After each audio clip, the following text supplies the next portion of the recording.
Hi, my name is David. Today we're going to do a regex tutorial on freeCodeCamp, match Whitespace. So in regex, we have /s, and this pattern not only matches whitespaces, but also carriage return, tab, form feed, and new line characters. And they're similar to these features as like here. So we can look at this example. Let whitespace equals whitespace dot space, whitespace space everywhere.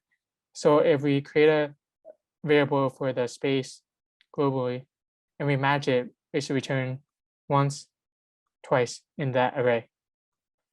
So for this exercise, it wants us to change the regex count whitespace to look for multiple whitespace characters in a string.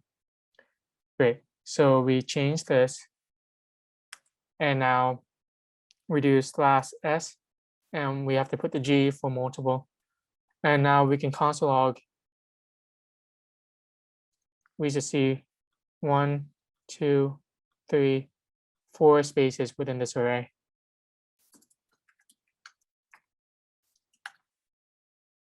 One, two, three, four. Oh, so 5. 1, 2, 3, 4, 5. Yeah, 5. And that's all for this one. Thank you so much.